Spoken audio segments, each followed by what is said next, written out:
Still clouds. Let's call it flighty. Wow. Let's call it that. Well, and then you had Megadeth that came out, Now, of course, Dave Mustaine was one of the original band members of Metallica. And, of course, him and James Hetfield were button heads. And they kind of, spun off because they didn't want to participate. But out of that argument, we got two great metal bands. And Megadeth is still kicking ass to this day. Mm-hmm. Some of the other darker ones that were out back in the day was Sepultura, Testament, Gwar, Slayer, Coven. Oh God, I can't even think of those guys' names. But also in the 80s, you had another spin-off of heavy music that we were coming into the punk era of things. Right. And punk rock combined with hard rock kind of gave you metal. Right. In some aspects. And you got bands like Typo Negative that came out. It's a little darker. It's a little more alternative. And then you got some of the kind of the industrial metal spawned, and you got bands like, a little more electronic but still metal, like Nine Inch Nails, Ministry. There was other bands like MOD and SOD, Method of Destruction. I love Method of Destruction. The only reason I bought their the first album I ever came across theirs is because it had a great white shark on the front of it. Mm-hmm. And that's the only reason I bought it, really, and I loved it. And then I used to have the Slayer shirt with the big green demon on the front of it. Yeah, I remember you telling me about the shirt. Yeah, and I wore it around all the time. And see, that's back whenever, you didn't buy jeans that were already cut up. You had to do it yourself. Do it yourself, man, yeah. And that came through just, not even scissors, just fucking hardware on your knees and fucking just rocking your shit out. That's it. Yeah. And wearing and tearing.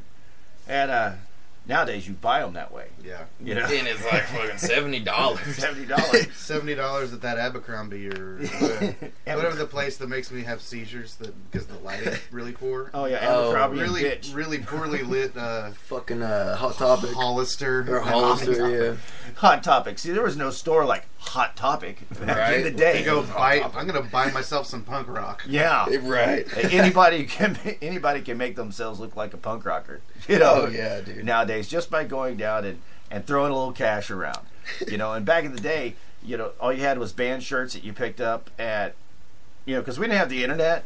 You had band shirts you picked up at concerts. Yeah, you had to go to the concert. Or you go to a record store. You could find a record store occasionally that would have band shirts. Yep. And you buy them and you wear them until that. Hell, I still have a Guns N' Roses shirt that I bought years ago somewhere that was it might have finally died. Oh, but it was so worn out and so thin you could hold it up and see through it. Hell yeah. I had to pull a friend of mine out of Hot Topic because there was a kid at the counter. His mom was buying him a whole outfit of Anti-Flag. The band nice. Anti-Flag. His mom was sitting there buying him with a credit card, and I had to pull him out. He's just like, that motherfucker doesn't know who Anti-Flag is. I bled at that concert. I was bleeding when I left, and that motherfucker had never heard of those fuckers. But I'm like, I got fucking stitches at that show. Let's go to GameStop. Yeah, let's go to GameStop. Let's not be here anymore. Exactly. Well, also we had Danzig. Yeah. Danzig. And from Black Flag, originally the Ramones. The Ramones, yeah. We had man, the Doors were pretty heavy for their time. The Doors were heavy for their time, and so was in some aspects, so was Led Zeppelin. Led Zeppelin was Pink heavy. Floyd was heavy. I'm going to throw this out like there. A tool of their time. Yeah. This gentleman fits in with any of the demographic that we're talking. Johnny Cash. Oh, I mean, dude. Johnny Cash is a rebel in the rock and roll industry. Johnny Cash is he's fucking, he's metal, he's punk, he's all of it. He everything's covered with Mr. Cash. It really is. Fuck out of Mr. Cash. And he was a loss. He was a heavy loss to the music industry. Oh yeah, completely. Because he could still be rocking today. Mm-hmm. Yeah, dude. I mean, did you get the albums that he did with different? And we have them here too. And we'll need to play those sometimes, where he did songs of other people's songs. Like Danzig wrote a song for him. Mm-hmm. That's cool. I didn't know that. Fucking Shel Silverstein wrote a song for him. That's badass. And he redid he did a 9 Inch Nails song. Johnny Cash did. I heard him. Yeah, I think I've heard that one. He did a Soundgarden song. I didn't know that. That's cool.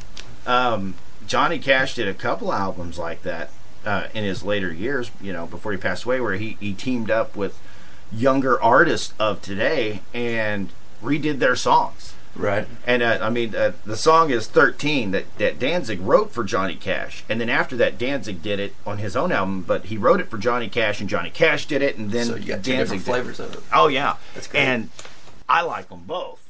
Yeah. But I almost, and it may be because it came out first, I kind of like the Johnny Cash version better. Dewey Cox and Little Nutsack. Hell yeah. Man, on the same kind of note, man, if anybody knows who David Allan Coe is, he's like a country singer, right? Well, he teamed up with Pantera without Phil, and they made a band called Rebel Meets Rebel. And it's like a mesh between country western and fucking like southern metal. Yeah. Dude, that's one of my favorite bands, too. Well, see, like, now, it's funny you mentioned David Allan Coe.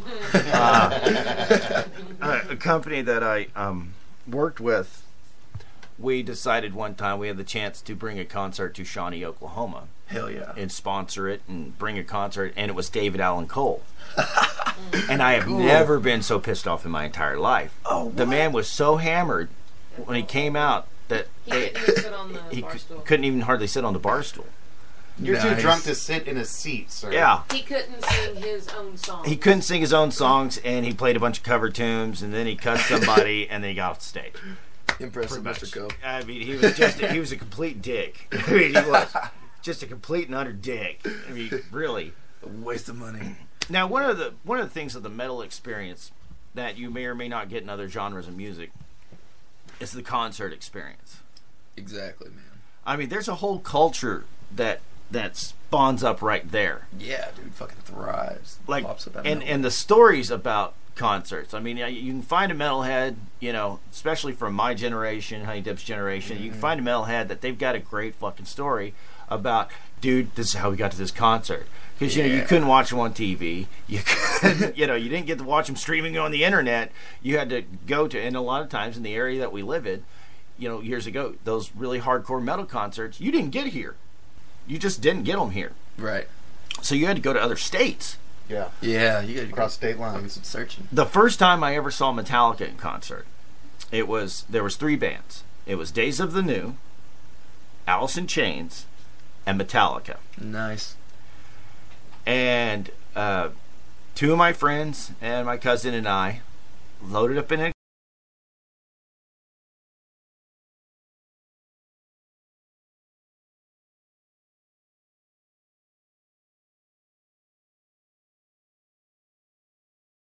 never driven outside of Oklahoma, so every time we get up on, and there's 6 lanes of traffic, and every time we get up on an on-ramp, he would stop and start looking both ways. We're like, fucking go, you dumbass! You're gonna get us killed. You can't stop on a fucking interstate, man. Come on now. And so we get down there, and we get this concert, and that's back in the day where I had the big chain wallet and the cut up jeans and Can't lose it, everything. man. Yeah. And I get to the gate because we had our tickets and everything, and this is like $50 a ticket. Oh shit. Which nice. that's awesome to go see Alice Chains and Days of the New and Metallica. Yeah, Yeah, at the dude, they're time. fucking That was, At the time, that was still that was an a good awesome price. combo pack right there. I get to the gate and I just bought this wallet and chain, just brand new. Just spiffing up a little bit for the concert. Have my Metallica shirt on, Master of Puppets. Yeah. Rip roaring, ready to go.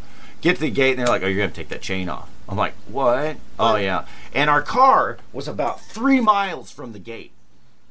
They said, "Well, you can go put it in your vehicle, or you can give it to us." Well, can I get it back afterwards? No, because there's thousands of people, so I had to give up the chain. God damn. Oh yeah. So we go in the concert. We're having a good time. Days of the New come on. They rock it out. Alice in Chains comes on, and they rock it out. Oh yeah. I mean, they tear it up. And they played all the good favorites. And at the time, Rooster. oh yeah. Holy fuck, man. And I'm trying to think of the album that was out at the time. They'd just come out with a new album. It's their 3rd one, I think. Or maybe their 4th one. Lane Staley was with them. Was that the one with the glow-in-the-dark case? I think so. Like the purple translucent. Yeah. Yeah. And then Metallica came on. Mm-hmm. Now, I happen to be right front row center. Nice. Lucky you. Front row center when Metallica came on. And Metallica played at least 3 songs off of every album. And this is when not too long after I think Load had came out. Okay. Or right around there. This is in the 90s. This is in the 90s. Loaded came out. That's a mid-90s. Mid-90s, That's when yeah. Load came out. 96, I want to say. Yeah, 96, it was around there. It was around 96. Yeah. And Loaded came out. And so Metallica played 3 songs off of every album. And then did 3 encores. Nice. Shit. They even played Black Sabbath War Pigs in one of their encores. Fucking nice, man. I bet that was badass. Oh, it was wicked. It was wicked. And of course, we're young and we're dumb and we're partying our asses off. Mm-hmm. And we're all metalheads, so we didn't like, like nowadays, like if I was going to go to something like that, being an older person, I would book a hotel room. I would, get ready for I would have everything all prepared. We had none of that shit. None of that. So after the concert's over, it's like 1 o'clock in the morning, we're hammered. Oh, man. And we're trying to find a hotel. So we were like, all right, we're going to drive a little bit out of Austin and it'll be easier to find a hotel. No, couldn't find a hotel. We finally found one place. And there's 4 of us dudes. We found one place that had a room with 1 bed in it. And it was a nice. full-size bed.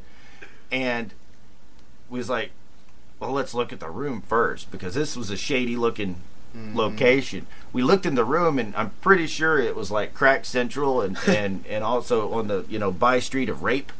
So we decided not to stay there. So Meth addicts, popcorn farts. Yeah. Yeah. So we drive up the highway. We're like, we're going to just start making our way back to the house. And we're just so tired and so hammered. And we see a rest area. And there's not very many people on the highway. And this rest area is pretty much empty. So my cousin gets this baby blanket and curls up on this grassy area. Because it's dark as fuck. There's no lights. You can't see shit. Right. Curls up on this little grass area with this baby blanket of his kids. Yeah. And then the other 3 of us go over to this picnic table, and I pass out on top of the picnic table. One of my buddies passes out on the one bench, the other on the other bench. And then, we pass out, and all of a sudden it starts getting bright. We keep hearing horns honking and stuff like that. And this rest area it's morning, and it's full. Oh, and my cousin's laying out in the median of the rest area, and there's cars honking at him, and he's just all bit up for mosquitoes and stuff. Oh, like he was laying next to like a puddle or something. Oh, and then great. mosquitoes, and so he looked like he had chicken pox. Oh, fuck. And also, we didn't know, I was obliterated. Yeah. There was a girl with us when we left the concert. And who And are she you? popped up in the back seat. I'm waking up on this. Because I was in the front seat. I wake up in the, on the picnic table, and I look, and I was like, dudes, I think someone's trying to steal the car. There's a chick in the car. Yeah. And my buddy Mark goes, oh, no, I'm bringing her with me. I'm going to you guys drop me off in Dallas. This motherfucker lives in Oklahoma. He's like, no, I'm going home with her. We're like, what? What? We can't just leave you in Dallas. No, man, I'll make it home in a couple of days. It'll be fine. He was crazy like that. He was like, okay. We're like, who are you? I don't even remember what her name There's was. pussy. There's no need to think it through. Yeah. Straight up. And we get to Dallas, and like we had one thing we did do was we had prepared food in a cooler, so we had to spend a lot of money on the road because we're broke. We're just trying to get except for. We were so hammered, we forgot to drain the water out of the cooler. Oh, and by the time, the next day when we were on the road, we're like, oh, man, I'm hungry. Yeah, I'm hungry, too. Oh, we got sandwiches in the back all wrapped up, ready to go. Let's get our sandwiches. All the ice had melted. Yeah. Oh. And our sandwiches were soggy. Oh, Wet sandwiches. Man. And the chips were... It was bad. We've got chip sandwich stew. Look on the bright side of it. You got your bread and you got your water in the same. But it'll digest fine. Hell yeah, man. Hey, I gotta give a shout out to Rick, who's in the chat room. What's up? What's up, Rick? What's up, man? There, was that fast enough? Straight up. Didn't mention fucking Donna. No, just Rick. Till just now, me bringing it up. Mr. Rick. Rock on, bro. Hail, Rick. I appreciate listening in, man. Bring the... I guess we should take it to a song now, and then we'll come back and we will regale you with days of the past. Days of the past. Days of metal past. Come in and know me better, man. That's right. Just rock out, get your devil horns in the air.